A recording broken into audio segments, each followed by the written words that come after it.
before you start your speech, indicate how you want your POIs given. If somebody is trying to give them in the wrong way, I will try to send a reminder to the chat, but you should all just take note of it. And then we'll have cameras on, but if anyone's having tech issues and prefers them turned off, you can just let me know. Would one of my panelists be able to indicate protected time in the chat? Yeah, sure. Perfect. Thank you. Great. In that case, without further ado, I welcome the Prime Minister to introduce the case for her side. Hear, hear.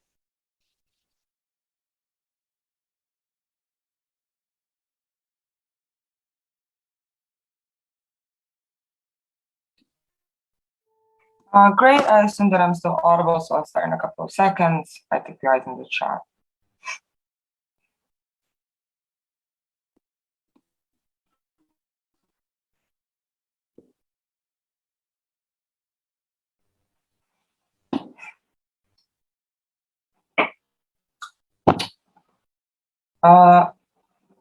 Okay. I'll start in 3, 2, 1.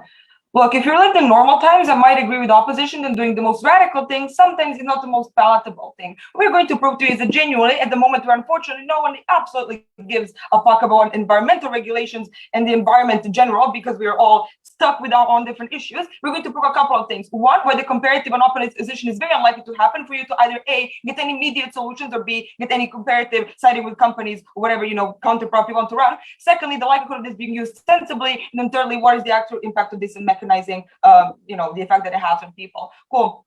I think the real comparative as to why we have to be more radical, or we have to, do some things that, cause more attention, or are genuinely not the most palatable, even if they're polarizing, is unfortunately because you have to make a trade-off, right? Well, you have to understand that on the opposition side, people just don't talk about the environment anymore, or specifically now, for I think 5 reasons. But firstly, you have to look at the fact that we're specific in a period of time where we suffered after COVID, that every news that you're going to hear is still about inflation, about the gas prices. When you turn it on, you're either going to, again, talk about Ukraine and Russia. If you're more in the West, going to talk about Sri Lanka or whatever happened in Japan. If you're more on the eastern side, because everything is going to shit specifically right now. All of this means you're going to have food shortages, you have genuinely political instabilities, as we've seen in the countries that I mentioned. There are consequences of you having bad economical responses to things because you had COVID, because you have everything else, right? I think unfortunately we're in a period of time where media specifically focuses on that. I understand that to a lot of people, that's something that's most proximate, but that means that people are just more focused on that. I think secondly, that also means that politicians have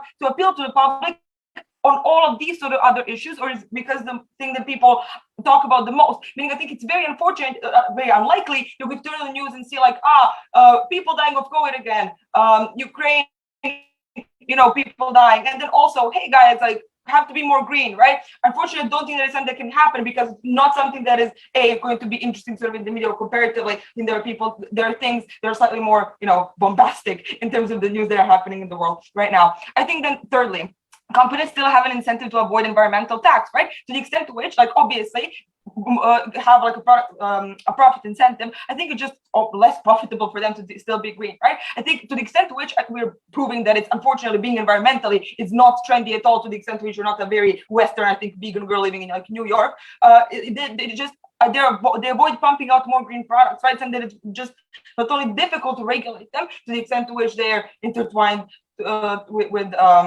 potentially with the governments, but I think the first thing that you probably in the comparative have to look at is the people here. At the point where people are not themselves necessarily environmentally green, and because it's not trendy, and not a lot of people are talking about realistically, the real fucking world that is probably suffering is not something that is profitable for them anyway. Meaning any type of, let's side with companies, we can tell them they're doing green products is very good, it's very unlikely to happen on opposition. I think fifthly, even if you are green, I just don't think you're doing it right? I think it's genuinely ridiculous if you look at the idea of offsetting carbon. I think we rely on people on Ryanair flights to pay $5 more to offset your carbon on an airplane thing that has 100 million every day going around, right? I just think it's fucking ridiculous. We're respecting the EU regulations or whatever the fuck, when genuinely it's just not relevant to people, and also to the extent to which you're using Ryanair, you're probably not even going to give $5 for luggage, let alone to actually fly green. Okay, more importantly, I think what we'll be able to prove here is that we are greatly fucked in terms of to what extent do we have actual discourse or people or most important stakeholders caring? I think this means that you have to firstly, like the thing that is logically prior to any impact in this debate, you have to draw people's attention to it, right? But I do think that we also have to acknowledge, which I think is an impact we're both going to agree on, that we are also greatly fucked in terms of global warming, heat waves, wildfires, tornadoes. It's not very nice. So I think probably focusing on that is also something to the extent to which, yes, people are dying of, human causes such as wars and things like that, but there are also people that are right now all over the fucking world dying over the heat waves that we also caused ourselves. But the comparative is we're dying for both of these reasons, but unfortunately we're only focusing on one. Look, next, I think the likelihood of this being used sensibly, right? I think you can draw attention and be emotional without being completely insane or completely polarizing. One, people in the movement are invested, but probably understand the stakeholder to the extent to which you're an environmental movement, you probably know what the companies' incentives are, what the politicians in your local area think about it and things like that, because you've probably been involved, seen some previous experiences, etc. I think you can then predict the reactions of the specific stakeholders that you are attacking or politicians that you are appealing to. Second, I think you're aware that people won't like you going around blowing up all of the pipelines. So comparative is, I'm probably likely to be smart and blow up the biggest one of the shittiest company, because look, once I do it and someone records me, I'm going to have to be in the media. I'm going to have to explain myself, and this is crucial. After you do something radical, people are going to ask you, why the fuck did you do it? This is very important because you're going to have a moment of justification, right? And there comes a justification after the fact that I did something radical. We did this because insert problem. You have to pay attention because this company with this pipeline is doing this. Look at, I don't know, the forest going off. Look at the animals dying, whatever. We wouldn't do it if you paid attention, blah, blah. But this is crucial because now this is the comparative panel. Remember, this is the only time that these people get the media attention to justify what is happening or push it to people because they've done something radical. It's going to be expected of them to justify it, meaning that now specifically they have the media attention to do it and get people's attentions. When a comparative, I just don't think anyone is particularly going to care for all the reasons. Right. I think, look, the impacts of this are very important. But before I go on, I will take closing opposition. Conservative media loves to describe left-wing radical action as terrorism. When many people have a negative feelings towards that word or that concept, how does this change support from the movement from the public? Yes, and now I have to say the most the basic debate rebuttal to this. Yes, if right-wing media is always going to hate left people doing anything, they're still going to look at your protest and say you're wasting time, you should be doing something else, they're going to discredit you anyway. I think to the extent to which the comparative is, yes, to some extent you're going to have politicians being polarizing, right? But I don't think, okay, right-wing people might say, left people are crazy. They all already think that. I think the thing is that when you're getting attention from politicians can completely ignore it, right? So to the extent to which you're also going to have left-leaning politicians, center politicians, common sense people commenting on it, meaning they're still going to have to acknowledge it in the media. So not all the politicians are going to be like, oh, no, they did this, this is completely terrible. Some of them are genuinely going to feel like this happened and we apologize to the company that was offended or people that were offended because we are also to blame for this because we have caused our people such harm that you're going on the street and hurting others, right? I don't think that it's necessarily intuitive to see 100 people on your street doing something bad and then being like, oh, completely ignoring, it's not my fault, right? This means this has to have an effect on politicians as well, where they have to respond to it, right? This also calls for justification from the politicians because you cannot just ignore it, but to the extent to which right-wingers are going to be angry, I think they're going to be anyways. I think the logically prior impact to everything is people, sharing this, people talking about it with their friends because they call their attention, feeling the need to get more involved because you're seeing that people are so ready to do this, potentially go to jail, talk about it in the media, that yes, comparatively, we just might get enough people to care on government. That's something the opposition cannot blame. For these reasons, opening government. I thank the Prime Minister for those remarks, and I call upon the Leader of Opposition to begin the OO case for his side. Here. Perfect.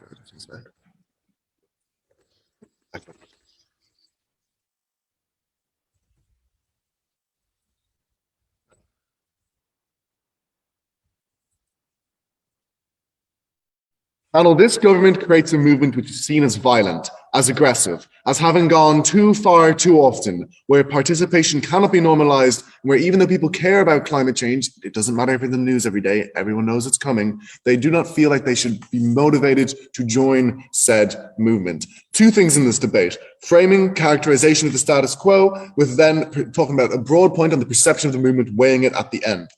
Note the key operative word in this motion is that the environmental movement should take more radical action. That is to say, our counterfactual on the opposition is that we continue with the current amount of radical action. We stand over insulate Britain, blocking roads outside of rush hour. We stand out of the radical flanks within Extinction Rebellion, already doing bombings on certain very unpopular pipelines, the ones that opening government talked about in the Prime Minister's speech. That is what is currently happening. We stand over this as its current size. We say, under the characterization of this, that they are likely to be doing this in the status quo to the maximally effective point.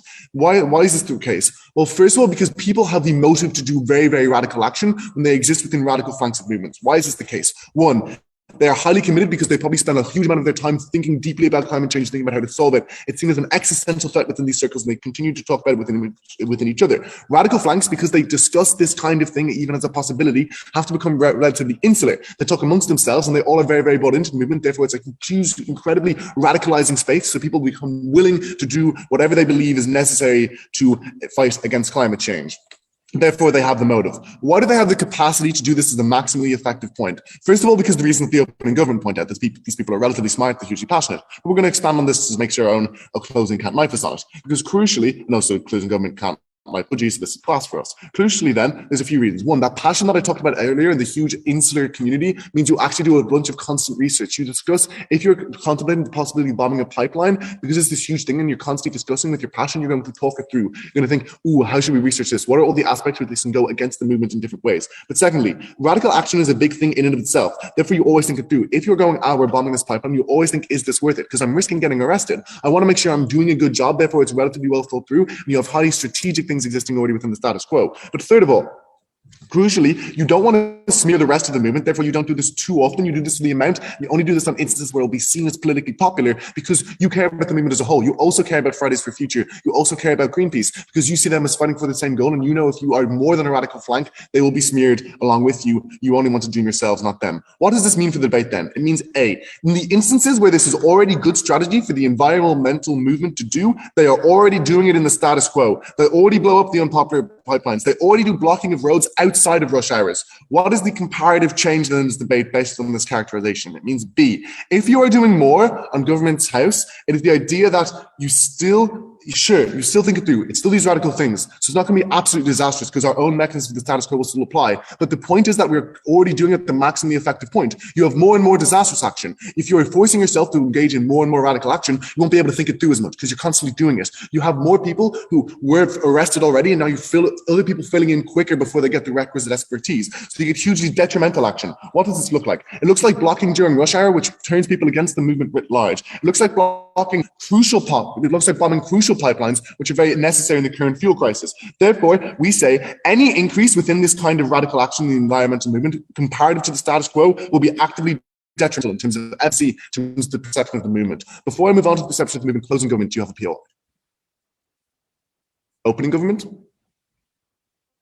Okay, I might give you another chance later. I'd like some engagement. What is about the perception of the movement then, crucially? Because note, key point of frame characterization within the top of this point is that most people believe in the status quo that climate change is an existential threat, that if we do nothing, eventually it will catch up with us, that we are currently emitting past our means.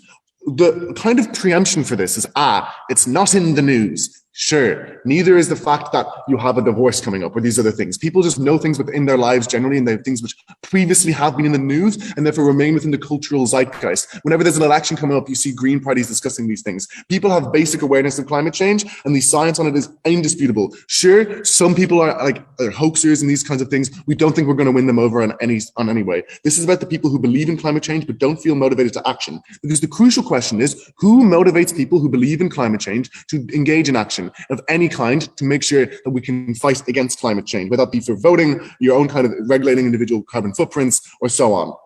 We say in the status quo, we do this in a few ways. You get people like green parties attaching the problems that climate change are doing to your own lives because it's no longer an existential threat in the future. The issues are already facing us. We have a fuel crisis, yes, because of the war in Ukraine, but also because of the idea that we've become over-dependent on fossil fuels. We have fuel shortages, again, because of Ukraine, but also because our highly specialized and non-sustainable food practices have come up back to bite us as you see huge diseases spreading across food chains and because they've been so well bred together. Crucially then, you can point out the issues of non-sustainability and how they're affecting people on the ground right now. So you're able to attach people to their own lives. You say, climate change is an issue and you know it, and it's affecting you. So you should go out and do something to make your own life better. That is how we're able to motivate people in status quo right now. But also it's just becoming more and more normal to engage in climate change and in climate change action, right? Because it's seen as something which is the broad political aisle agrees on. This is why we see green parties having huge rises in votes across the world, but it's also why you see political shifts everywhere. We see huge increases in cap and trade policies, carbon taxes, all occurring across the world right now, and it's because of this. Before I move on to how the government bench detrimentally affect this, closing government. Opening government. Okay, sure, just give responses. Crucially then, let's be crucial then. The government bench undermines this debate because A, their action necessarily harms people past the politically popular amount. As pointed out, we already do it to the strategic effect. The instances where people go, yeah, we didn't really care about that pipeline because it wasn't actually helping us. It was just helping this huge corporation out over there, not helping people on the ground. Those are the ones we bomb right now. You bomb other ones which hurt people on the ground and make their fuel prices rise. So you make people ask a question, who is harming me more, the environmental movement or oncoming climate change? If you don't answer the latter, no one will be motivated to act within your movement. If the more that you make people question that more and more and more, you get less people voting, less people engaging in your movement, less people protesting with you. But B, the ability to disavow it, because currently Fridays for Future, Greenpeace, Green parties, they are the most of the coverage for climate change action, right? Because they're the big names. You have the Greta Thunbergs. They can disavow this action, say, no, that does not represent the movement as a whole. We do not stand for that single act of violence. And crucially then, when they are it's only rare, that's when that becomes believable. You're able to dissuade those right-wing narratives. But C, the radical vanguard only works if it's secondary. They make the radical vanguard primary by having so much radical action on their comparative, meaning the violence which people see as anti-democratic becomes the face of the movement rather than the democratic process of becoming the face of the movement. This is a clear out. I thank the Leader of Opposition for those remarks, and I welcome the Deputy Prime Minister to continue the OG case for his side. Here.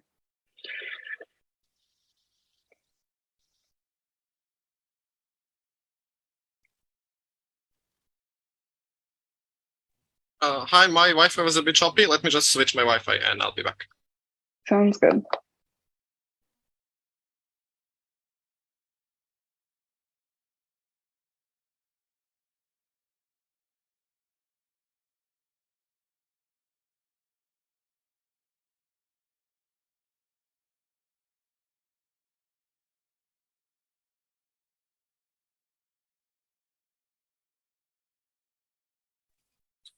Okay.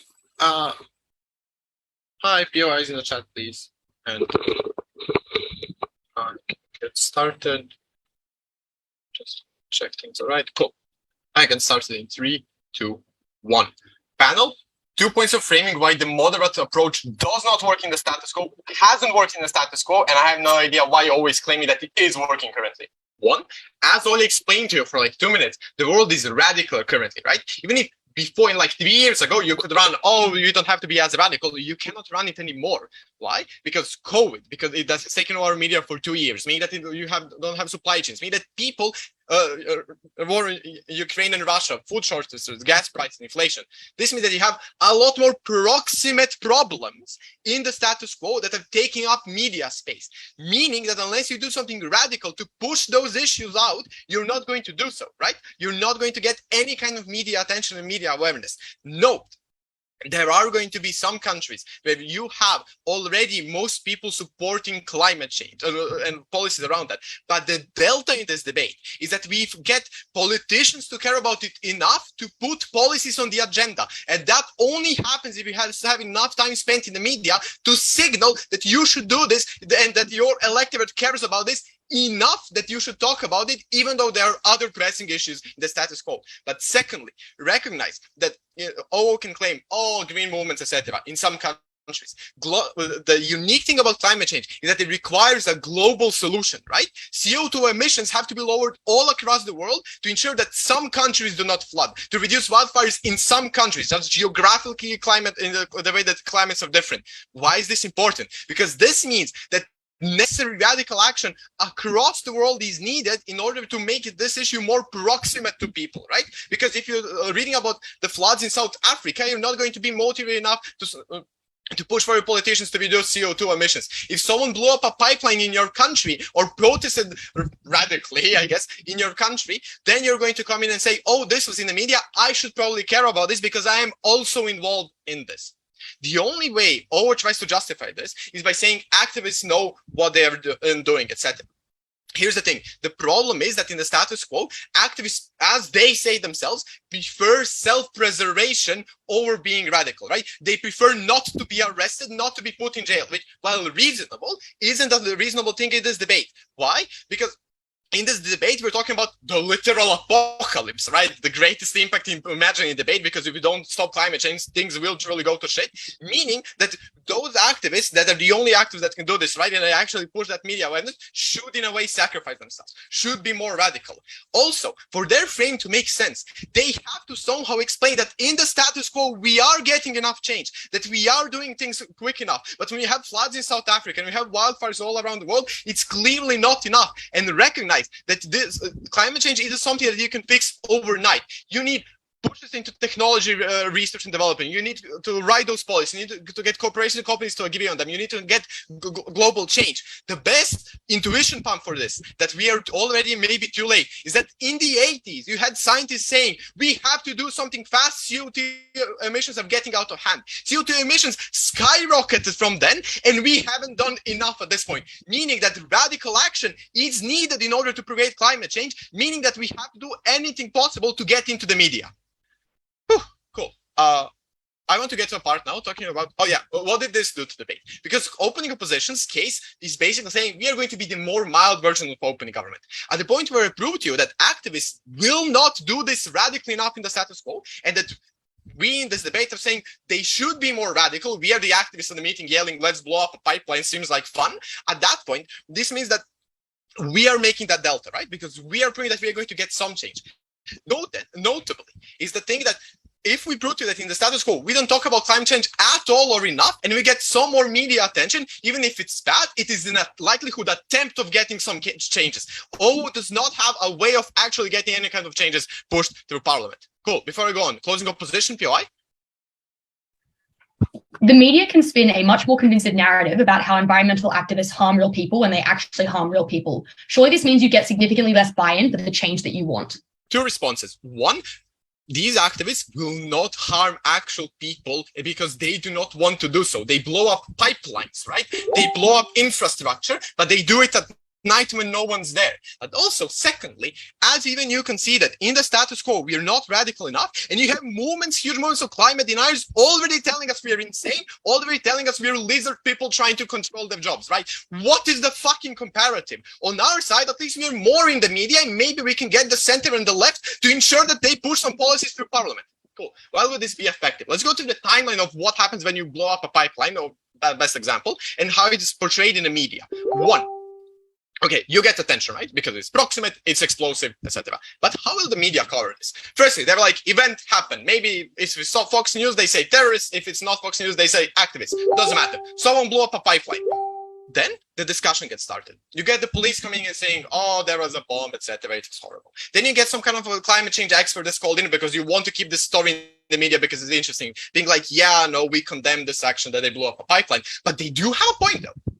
Right? Because that's what you're going to do as a media. You're going to try and stir discussion around this, stir the debate around this to keep it as long as possible in the media to milk views and to milk clicks. Cool. This means that you're now, maybe you're not going to invite those radical activists to come in, but you are going to ask for statements from green politicians. You are going to ask for statements from the ruling party. You are going to invite experts on the panel to talk about this. This means that on the delta, even more radical actions leads to more moderate exposure and policies in the media, meaning that we are better at OO when they're trying to be moderate, right? But later on, how do politicians talk about this? Because recognize that because people are kind of complex beings, you can do two things at the same time. You can say, we condemn the bombing of this pipeline.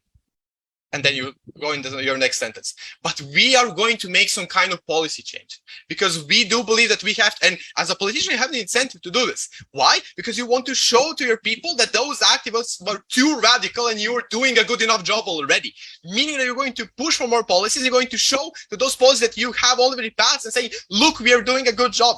more time in the media, but also an incentive for politicians to change. And thirdly, companies. Why is this important for them? Because companies will do their best not target. If you have 3 companies and no pipelines in your country, you're going to try to be the most green one so your doesn't get blown up. Because of the incentives from OO about how activists think about, you're going to target the worst companies, meaning that this is appropriate incentives for companies not to do stupid shit. Overall, because the world today is so radical, you have to do more radical actions in order to get media attention, likelihood of actually changing something, vote opening up. I thank the Deputy Prime Minister for those remarks, and I call upon the Deputy Leader of Opposition to close off the front half of the debate and his side. Hear, hear. One sec.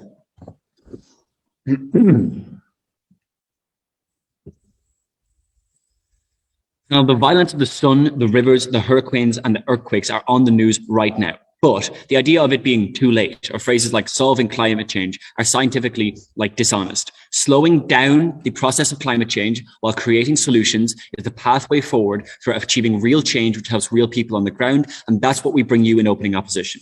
I'm going to do a number of things. The first thing I'm going to do is tear through opening government. First thing then, when they say on the idea of the trade-off, people don't talk about the environment right now. Let's go through the mechanisms for this. They said there was 5, they actually listed 4, and 3 of them are the same. So first one is that, COVID, inflation, and Russia are happening right now, and they're big things on the news. So therefore, you need to get more news space. A couple of things on this. Firstly, massive logical gap in opening government, because they never explain to you why bringing about this idea into the news necessarily translates into people being sympathetic towards it. But there's a concession within their own case which flips this, because their idea is that you generate sympathy for people in Ukraine when Russia has invaded. You generate sympathy for people that are undergoing food shortages right now, which means that when violent action is taken against people or can be spun to be perceived as hurting people's lives, that generates sympathy towards the individuals who are being hurt by it. Therefore, on their side of the house, they get more sympathy for fossil fuel companies or individuals who work for them, for people on the ground hurt by the movement. That is the logic of their own case cross-applied. What is the comparative? We say to you that right now on the news, there's massive people dying in Portugal right now because of the heat waves. There's loads of people dying in earthquakes. The Amazon is burning. All these things are massive stories which hit the news. And because of their own mechanization, even without the environmental movement having to say a single thing about them, the necessary logical implication is that it generates sympathy for the movement. People perceive it to be an urgent problem that needs solutions. That's why they start to do things like donating to their local climate action. So when they start to do things like voting for green parties where they previously voted ideological. That's the concession inherent within their own case. They talk about COVID. Firstly, we saw during COVID a lot of news stories covering the idea that when people weren't doing as much production and stuff on the ground, there was more regrowth and rewilding of habitats, which meant that people now got the understanding on a very visceral sense, the real human impact on the climate, which means that you actually shift this. Is there a unique opportunity for people to do this? Particularly because of the second thing, which is during COVID, a lot of people reconsidered their own lives, which is to say they saw the brevity of people around them and that kind of thing. They reconsidered what it was that they wanted out of their life. Oftentimes that led to an opportunity for people to be swung towards things like fighting for a cause, like environmentalism, which is a unique opportunity we have on our side of the house. The third thing that's really important about COVID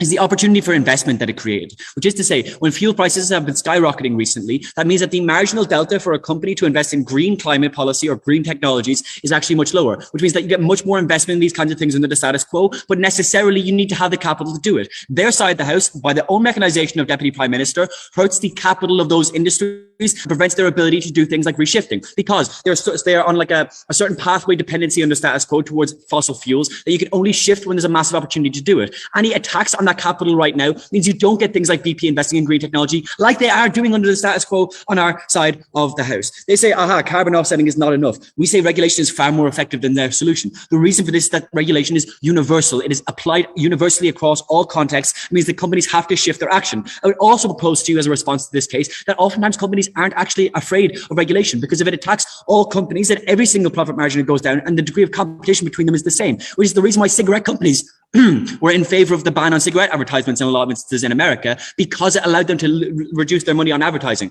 When you are able to do these things like universal policies against these things, you actually don't have that much capital against it. Necessarily, there's a trade-off in the capital there when they spend more money on bombs and less money on lobbying. Secondly, they say that they're going to do it sensibly. I just think that if they're doing it sensibly, that's the degree to which they're doing it sensibly under the status quo, as we explained to you. But with the key difference is the capacity for disavowal. On our side of the house, if Extinction Rebellion does blow up a pipeline that people actually were in favor of, the broad environmental movement, Greenpeace and other large-scale organizations with legitimate social capital and political capital are able to say we're not in favor of that. You should give money towards us. We're the clean face of the environmental movement. They're more likely to get into conversations with politicians.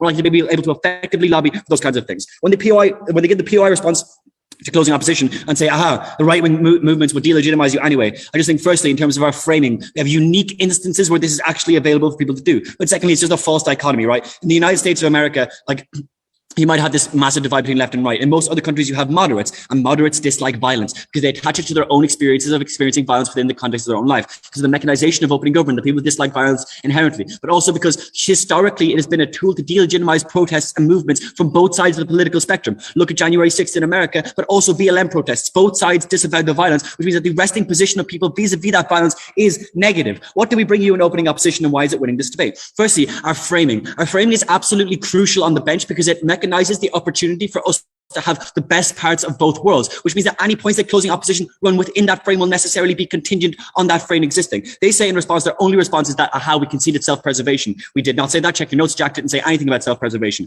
But let's respond to it anyways. Their perception of self-preservation is the climate burning up because they think that that's the problem. Secondly, they can rely on other individuals engaging in radical flanks, which is to say, even if the broad environmental movement wants to self-preserve the movement itself, they're able to rely on the radical flanks to engage in radical action. Thirdly, you just have a number of individuals who want to keep the movement alive. They want to preserve the movement and their ability to leverage change forward into the future. They remove that change in opening government. That's why they're losing this debate. Perception, then, the second most important thing we brought you in opening opposition, which is the idea that moral belief does not always translate to moral action. Most people, for the reasons we've outlined previously, believe that the right thing to do is to help out the climate, but most people aren't taking that action. We propose to you that gap between moral belief and moral action lies in the area of people's perceptions of the movement, their perceptions of the value that they're fighting for. They shift that value on their side of the house when they portray the movement as being violent, as hurting people on the ground in their lives. On our side of the house, we're better off. CG.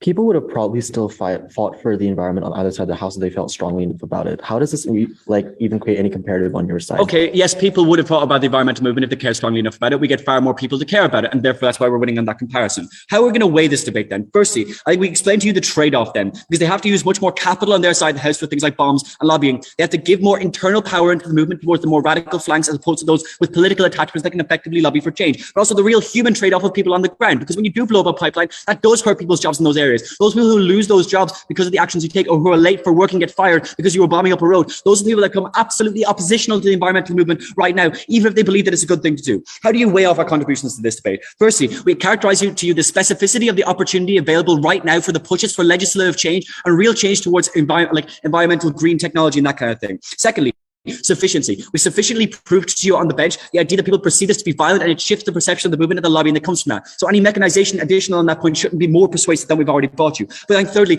responsiveness. We've completely defanged the government bench line in this debate by explaining why we get the best of both worlds, but also that the increased delta of radical change on their side of the house only leads to negative consequences. Concretely, then, opening opposition have gone through this round.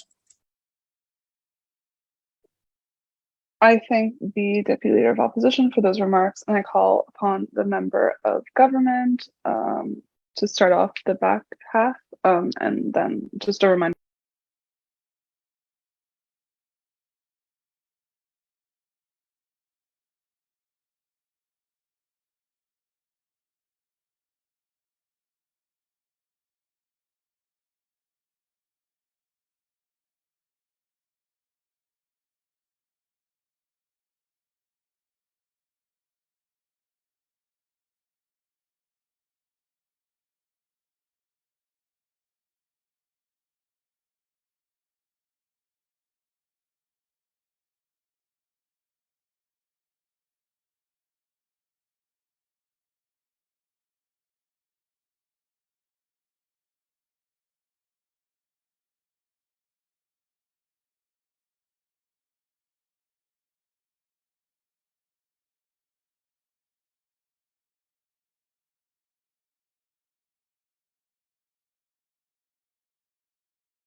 I thank the member of government for those remarks. Reminder, we can turn the live stream back on, and I welcome the member of opposition to begin the case for his side.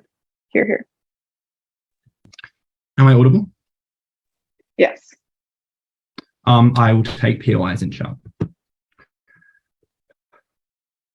Starting my speech in 3, 2, 1. Government in this debate doesn't get to say that they win because climate change is bad. Obviously, we want to address that as well, but what matters in this debate is the timescales and relative degree of action on it. We think they are likely to sabotage any potential and mass potential of action on climate change in the future. And even if you know we're getting 3.5 degrees of warming instead of their 4.5 degrees, that's a massive impact that you should consider as debate winning. I'm going to address two main things. The first is on the success of these movements, and I'll break it into analysis on everyday movements, the radicals that are being spoken about here, and the perception in media, why we lose a massive amount of support. And secondly, I'm going to talk about the most vulnerable actors and how they are put in the line of fire. So the first thing I want to talk about is these everyday movements, which I think it's really important at this point in the debate because it hasn't been characterized. What do these environmental movements actually look like? Because a lot of environmental movements around the world that have garnered massive traction are grassroots. That means that it is like spread through word of mouth of people being involved. There's often people bringing their friends to very peaceful protests. That is a massive use of things like social media in order to garner traction and support and bring people to the table in order to get like massive amount of support for things like Fridays for Future and School Strike for Climate. And we also think that it tries to appeal to people's general morality. We think it's often incredibly low buy-in to these kind of things that enables people to come and get involved, feel good about it, even if they don't super well commit to it. There's a massive proportion of people. That's why you saw thousands of people at school strikes. That's why you saw demonstrations of civil society at the COPs. What does that mean for everyday environmental movements? Because these radicals, as is necessary for Gov to defend, are becoming incredibly associated with movements. That bombing isn't just something that like can be attributed to someone else. There has been a string of 16 that are specifically made by members of XR that were previously involved with it. And they're called, we think that these people are incredibly likely to be called climate terrorists, and they're just going to be feared by the state of what they're going to do.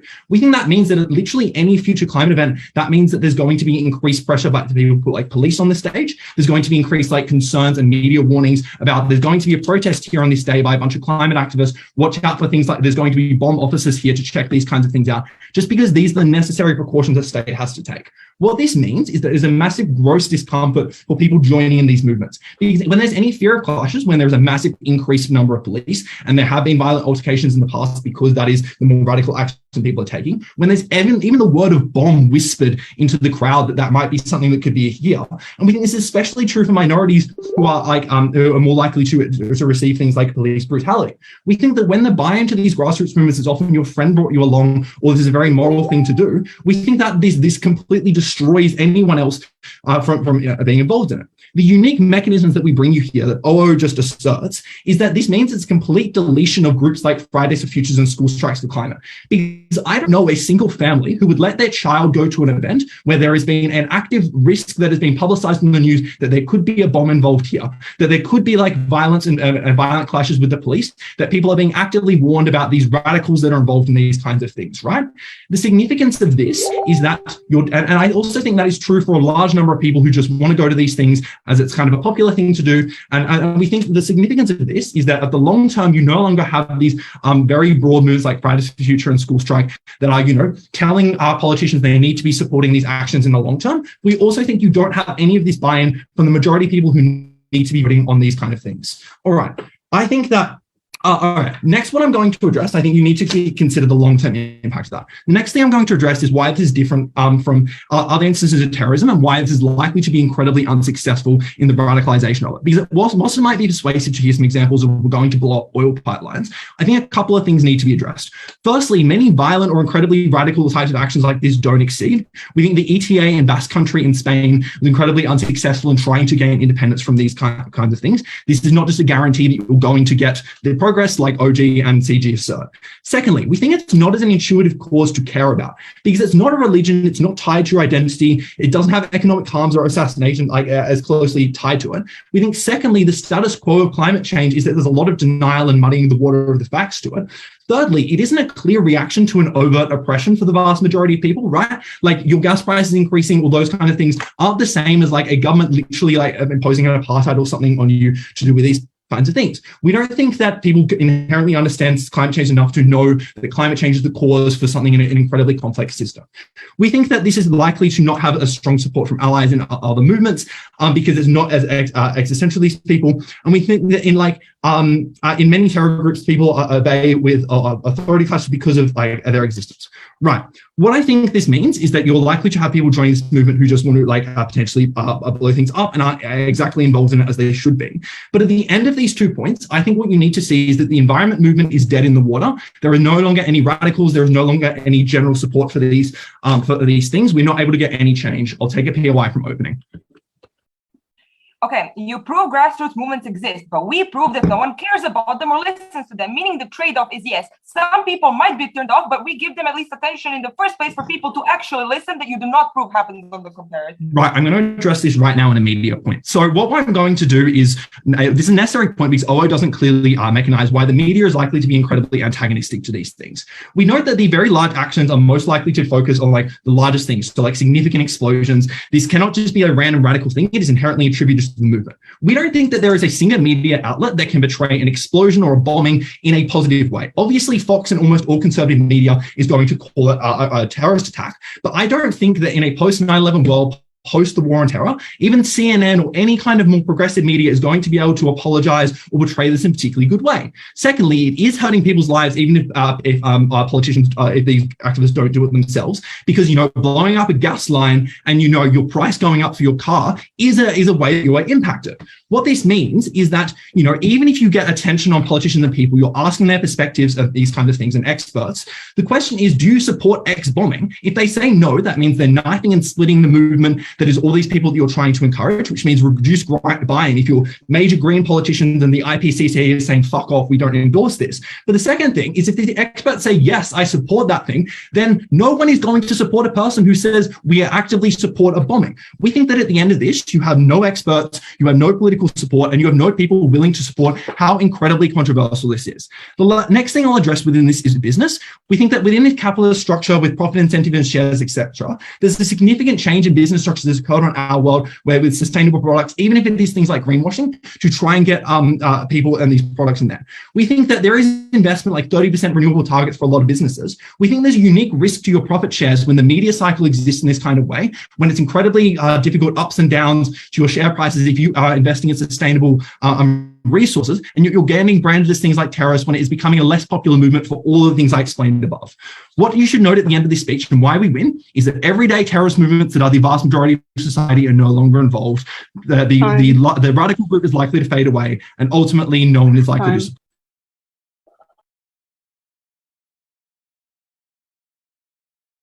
Oh, sorry. I thank the member of opposition for those remarks, and I call upon the government whip to close off the debate for his side. You're here.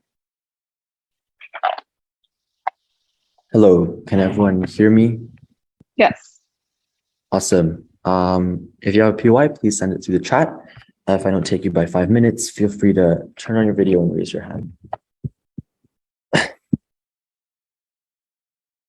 People care about many things politically, and every day they make decisions between which ones to prioritize when they choose convenience, sometimes over climate protection.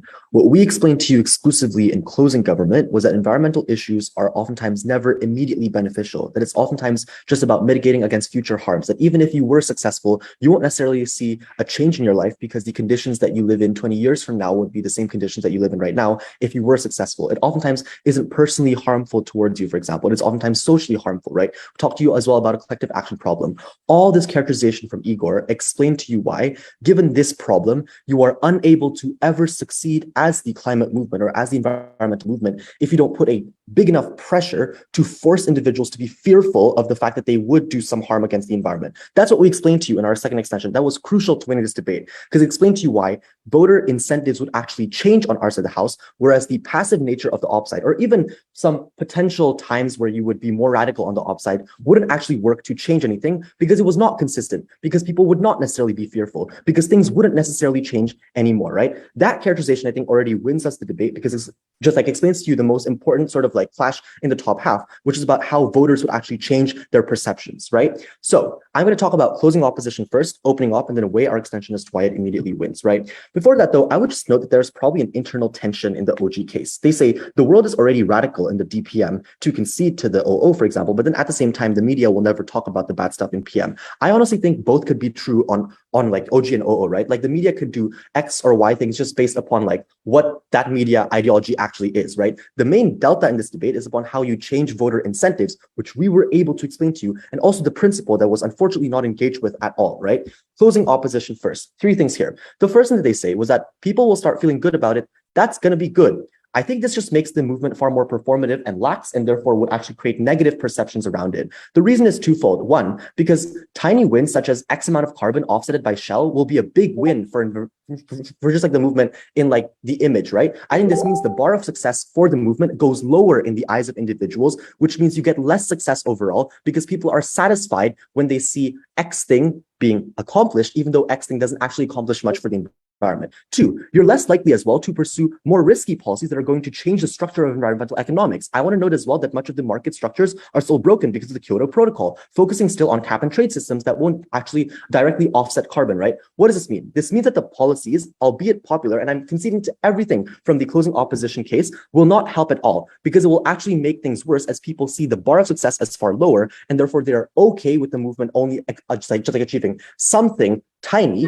in contrast to forcing the movement to achieving something big, right? That's why they're not likely to fix anything on their side. 2, they said there won't be any general support. Some people just won't like accept the bombings, and that's going to be bad for the movement's image. That might make sense, right? But I think this means companies will have to explain why they are still committing to the environmental movement, right? They can't just go up and say like, oh, these groups are such crazy people, like I'm not going to do anything about it. They have to explain what they're doing alternatively or instead in order to put some accountability upon them, right? So this actually shows to you how on our side of the house, we're likely to push companies to explain themselves more in contrast to just pushing the burden, even if they say that they don't accept the bombings, right? The third thing that they say was that greenwashing will be okay. You can get more investments. My question to them is, where would that investment go to? It is unlikely to go towards the environmental movement who's actually changing things, or to NGOs, for example, who are actually doing things that are good for the environment. It's likely to go to those companies who are already performing just creating performative activism. To that point, it is unclear as to why you get any benefit. CO out. Opening opposition now. I just want to note this, right? In the top half, I don't think OG deal with OO correctly, right? The comparative in this debate is narrow. Opening opposition say they defend already radical actions occurring. We accept that, right? What we explained to you was that those just like radical actions occurring sparsely throughout time is not enough because that doesn't actually create the voter incentives that we talked about, right? Instead, what you need to do is you have to make it consistent and more aggressive in order to access any of the voter incentive changes that they wanted to talk about, right? I'm going to talk about 2 different things here as to why the 2 arguments that they bring up don't actually work. The first thing that they say was that doing radical actions will be less effective, right? I'm not sure why 7 radical acts makes people go crazier than like 4 or 5 radical acts, right? This is just unproven by opening opposition. The comparative setup no longer works. But also, I think doing more radical actions makes them more effective as it's consistent, which means it stays in people's psyche more often. They feel fearful to go continuing on with the status quo, etc. OG do talk about media attention. I will credit them for that. We explain instead why spurs of radical actions on op doesn't work quite as much in contrast to the ability to stay consistent and therefore creating that voter incentive change, right? The second thing that they say was that more engagement means green parties have huge increases in cap and trade policies. This creates curiosity. Voters will change overall, right? The first thing I would say is that lots of these are just examples of things parties have done and non-contingent on the causal link, because oftentimes these parties want to do that in order to show to people that, hey, like, we're really good. We're trying to fix something about the environment, right? They'll still do that on our side of the house. I'm not sure why that changes, right? The second thing, though, is that you don't really get more people to care about it for 3 reasons. Number one, it's seen as less of a strong push, which means people don't necessarily see that as like an important thing anymore. And I would also note that my rebuttal to the closing opposition also applies here, because it just shows to you how the bar of success is far lower now, the expectation is far lower. But secondly, this dispersed form of just radicalism will only happen after the fact, which means that they're never actually mitigating any of the environmental harms. They're just occurring after the fact, right? So that means they don't actually fix much, right? Thirdly, you will likely lose to more personal issues, i.e. like feminist issues, for example, that it just immediately affects you versus climate change, right? This means you are less likely to gain enough political capital on the op side, even if all this is true. All impacts are contingent on this incentive. Given I disprove this, I've already taken down opening opposition. I'll give you a chance to POI. People that fear being the next victims hire guns. Photos call for the terrorists to be locked up. The whole point is the mainstream movement on our side can disavow radical action. On your side, it can't because it's the one committing that action itself. Okay. Yeah, I'm just going to deal with this in my weighing, right? Two things. The first was that we told you about self-defense. I think this motion is just done by the environmental movement. We need to explain why the act of being violent and radicalizing is okay to be done, right? They said saying you have a right to do something doesn't mean you should do it, right? I think, however, being harmed to the point of no alternatives means you should act upon this. You can say this is a right or obligation. I don't care. The point is that it is a form of self-defense that must be done in order to protect yourself. There is a moral imperative. I would also note, we explained to you why people have an incentive to do this, which is why incentive plus right oftentimes also mean that people should continue with that action, right? I think this is principally important, which means just like regardless of the impacts, it's non-contingent because the alternative would have immediately been death, immediately meant the loss of your homes, etc., all the harms that exist from climate change. But two, the second extension was really important here. This creates a greater amount of just like accountability and impetus to change. This creates a punishment towards all individuals if they do stop caring about the environment or if they stop just like their good actions, right? We explained how you're actually likely to gain more power for environmental parties or movements, irrespective of what happens with other parties, that you created a coercive force towards all your followers and also future potential followers. This makes them docile to your operations of party ideology, creating even more like impact and creating more of the critical mass the top half wanted to prove, but we're not able to prove. CG was able to do this, and for that reason, we're passing. I thank the CG whip for those remarks and call upon the opposition whip to close off the debate. Hear, hear. Can everyone hear me? Yes.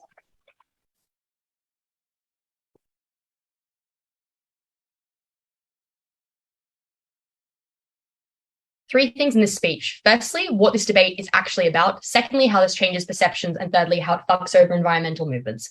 Firstly, what is this debate actually about? It's not about climate change being bad and being an existential threat, which means half of OG's framing is not helpful at all. I think firstly, O is sufficient at responding to this and saying that we are having progress right now, and it's pretty good progress. We have commitment to the Paris agreements from many, many countries and emissions reductions targets that are actually genuinely being worked towards. But let's take government at their best and say it's not good enough right now. That is not a reason for a policy that has a potential, and as I will prove, to significantly more harm, cause significantly more harm to the environmental movement in the future, right? This deals with closing government's principle about this being an act of self-defense. You have to believe that this principle is contingent, right? Because if their act of self-defense led to climate change getting far worse and action being taken less often, you would presume that that principally is pretty bad, given that they impacted as like killing many, many people. So it's not really clear that this is a principle that stands on its own. It's a principle that only stands if closing government if it can win the practical as well. I think in this debate, what needs to be clear is that opposition's burden is not to solve climate change.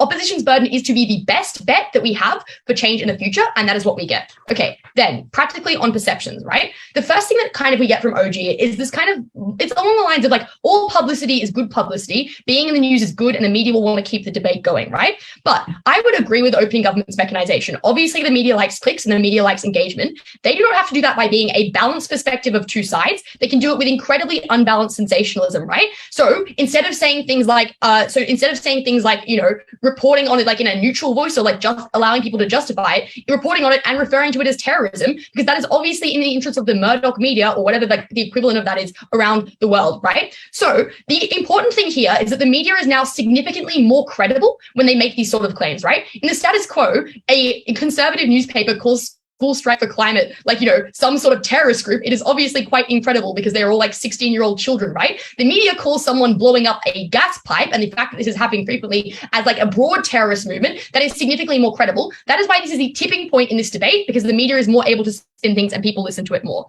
Maybe they do things like interview Greens MPs, and Harry tells you this, right? And if that Greens MP says, well, actually, you know, I disagree with the movement, but this movement has a point, you know how the media spins it? They say Greens MP sympathizes with terrorism movement because that is the type of sensationalism that gets them clicks. They're like, and that is the type of thing that is in their interest, right? That is obviously significantly worse. A lot of people, and as Harry says, particularly post 9/11, have an incredibly strong response and fear to terrorism. That means that they are less likely to be positive about it. This also responds to CG saying, well, if you're in the media more, you get normalized, right? But that's obviously inherently untrue. When ISIS was in the media a lot in 2014, 2015, it didn't normalize ISIS's cause. It caused a lot of criticism for that. And I think that is true for anything that the media attempts to spin as negative, whether or not that is necessarily true. See, OG's second response to this is to say, well, not all media is conservative, which is true, but we tell you uniquely that it is political suicide for any other media organization to take a different stance at the point at which it has been securitized in the public discourse as something that is incredibly threatening. I also think it's especially true when so little people have a nuanced conception of like reading the news and of politics, right? They don't want to go to the risk of having a really nuanced take and being shat on for it anyway. They're likely to just try and avoid that sort of criticism by being negative as the big conservative media.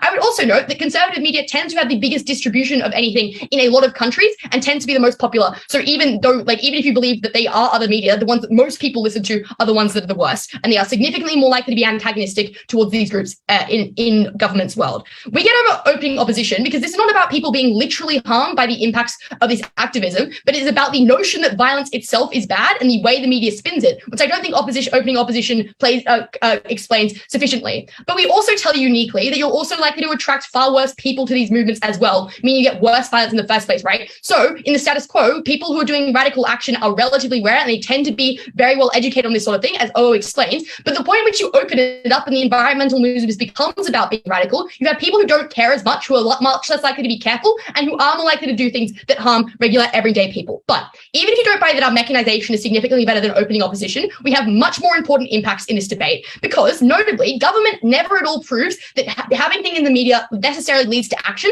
and we tell you it's likely to be far, far worse. The first thing to note is what Harry tells you about businesses, which gets very limited response. At the point at which this movement is perceived as a terrorist movement, it's much harder for businesses to do things like hiring environmental consultants, right? Because they're hiring terrorists, as people would push it. They get boycotted and stuff like that. But even using rhetoric that is pro-environment is now associated with something that is a dirty word to many of the public where it wasn't before. But also, even if you like kind of think looking at this and you think, well, these things aren't really good enough, they're just greenwashing, right? We would note that businesses now have a significantly bigger risk to profit being caused by these groups. But that doesn't mean they act in a way that necessarily means they change their whole business structure, because note, a lot of the worst polluters are inherently going to pollute, right? BP doesn't fucking shut down just because it wants to. It tries to ensure that it continues to be able to do business. What does that mean? It's more antagonistic to environmentalist groups, right? They don't let them into the conference room and listen to them at all. But the second thing they do is they try to protect these things, right? They try to build their oil pipes differently so they can't be blown up. But the third thing that they do is they act more dodgy, right? This is particularly important with countries that have significantly worse ways that businesses interact with people, where there is a risk that environmentalist movements could be assassinated by a big business trying to make their jobs easier. Obviously, that harms the environmentalist movement air. This responds to the stuff that CG says about changing behavior. We think businesses become far more antagonistic. Obviously, that applies to politicians as well. If politicians perceive this to be risky, they're less likely to support these movements in the first place. This is why these movements are incredibly unsuccessful. Before I go on talking about those movements more, let's hear from opening.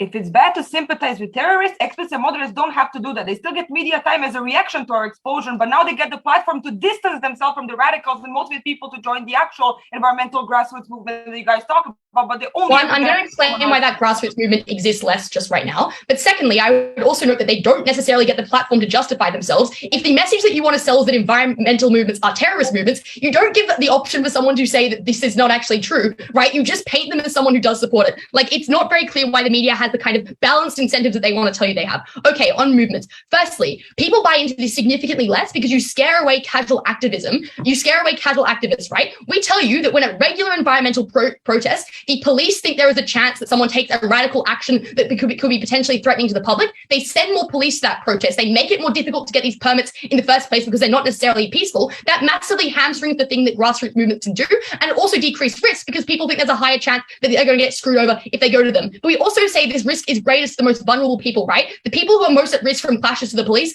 are often Indigenous peoples, are often Black people. Those people are less likely to go to these protests if they perceive them to be more harmful. This is incredibly important in this debate, right? Because what that means is you paint the environmentalist movement as something that is entirely radical. You don't get the options for having normal protests that are good and peaceful at the point at which you make them significantly difficult, or people don't want to go to them.